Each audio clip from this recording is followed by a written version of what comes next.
आपका प्रश्न है कि आपके शरीर के धर्मपत्नी और बच्चे दृढ़ भाव हो गया कि वो वृंदावन वास करना चाहते हैं, बट इनके माता पिता जयपुर या राजस्थान में निवास करते हैं। अब ये ऐसे धर्म संकट में वो इधर नहीं आना चाहते, ये उधर नहीं रहना हाँ, बात सही, समस्या तो आ ही गई है। ऐसी परिस्थिति में मैं क्या करूं? श्री जी से प्रार्थना करो, प्रियाजू से प्रार्थना करो, प्रियालाल से प्रार्थना करो कि प्रभु इनकी बुद्धि तो ना बदले, क्योंकि बहुत सच्चे मार्ग की बात कर रहे हैं। इनके इन प्रकार धाम में पड़ी भजन के 4 अंग हैं, धाम, नाम, रूप, लीला। लीला चिंतन नहीं हो रहा, रूप चिंतन नहीं हो रहा, नाम जप नहीं हो रहा, तो धाम में तो पड़े, इनका मंगल हो रहा है। अच्छा, माता पिता अब वो अपनी पूर्वाशक्ति के कारण इधर आना नहीं चाहते, नहीं तो उनको जरूर आना चाहिए, क्योंकि यहाँ आने से उनका परम मंगल होगा। नहीं कुछ करेंगे, धाम में पड़े, भगवान के कानों में चर्चा पड़ रही, जय जयकार सुनने को मिल रहा है, कहीं ना कहीं तो कथा वार्ता होती रहती नाम की, ये तो परम पावन धाम है। तो भगवान से प्रार्थना करो कि माता पिता की बुद्धि बदल लें। पत्नी और बच्चों का तो बहुत सुंदर निर्णय धर्ममय है। माता पिता का मोह वशात पूर्व संस्कारवश उनको अपना जन्म स्थान, वो अपना कर्म स्थान यही पवित्र रखता है। अब इनको दीवालों को छोड़कर मैं मोह का कारण, तो इसलिए भगवान से प्रार्थना करो। इससे क्या गुरुदेव, अकेला ही बेटा हूँ मैं, तो मतलब माता पिता को भी नहीं छोड़ा जा सकता, बिल्कुल बिल्कुल ठीक बात है।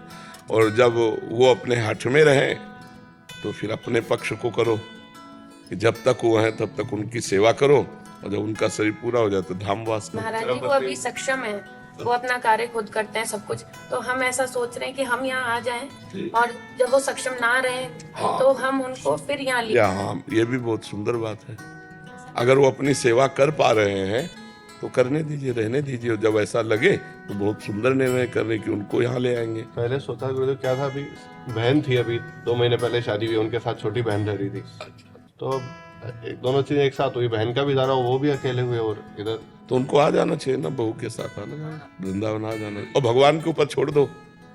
गुरुदेव आप ही भगवान हो, भगवान के ऊपर नहीं, हम तो दोनों का पहले बताया ना कि इसका निर्णय बहुत उत्तम है, धर्मप्रद, लेकिन तुम्हारा विचार करना भी धर्मयुक्त है कि माता पिता की सेवा परिचर्या के लिए अब चाहे जितना सक्षम हो, आखिरकार तुम्हारे जैसा लड़का है तो वृद्धावस्था की तरफ तो जा ही रहे हैं, नहीं जा रहे, तो इस अवस्था में बना बनाया भोजन मिले।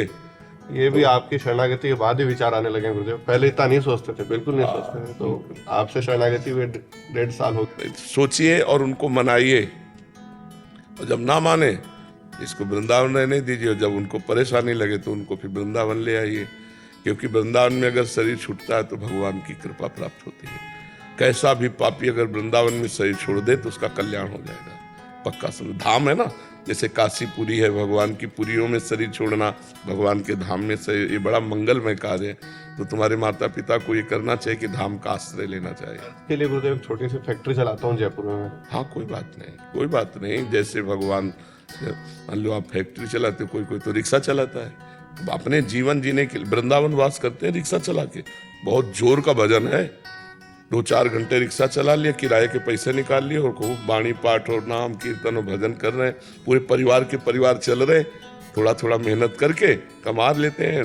मान लो 2-4-6 घंटे रिक्शे चला लिए, 200-500 रुपये आ गए, तो घर पे का खान पान सब चल रहा है। बहुत हम उनको प्रणाम करते हैं रिक्शा वालों को, जो ऐसे वृंदावन, हमारी नज़र में 2500 लोग हैं जो बाहर से आए, यहाँ रिक्शा चला रहे और केवल वृंदावन वास के लिए अपने सारी खेती और सब सुख छोड़कर वृंदावन वास करो। मतलब वो फैक्ट्री बेच के आ सकते हैं ना, मतलब सब इनके साथ रहूं या वहां पे भी रहूं, मतलब दोनों संभालना, यही तुम्हारी बुद्धिमत्ता है कि इनका सपोर्ट न बिगड़ने पावे और उनकी सेवा न छूटने पावे। अब ये तुम देख लो, जरूरत पड़े तो एक आदमी पैसे से रख लो वहाँ, जब ऐसी बात पड़े कि वो वृंदावन नहीं आना चाहते और इनकी वृंदावन में निष्ठा है, तो अर्थ से कोई सेवक रख लो, रिश्ते नातेदार के रख लो, उसको पैसा देते रहो और माता पिता की सेवा करता है। दोनों चाहिए, है तुम्हारे पास धर्म संकट ही, क्योंकि दोनों कार्य आपको करना ही चाहिए, इसका सपोर्ट करना चाहिए, क्योंकि ये धर्मयुक्त है, बिल्कुल अधर्म की बात नहीं, और उनका सपोर्ट करना चाहिए क्योंकि धर्मयुक्त अधिकार है उनकी सेवा करने का, आपको, आप पुत्र हो। अच्छा, दूसरा भाई कोई है नहीं, इसलिए ये सपोर्ट करना चाहिए।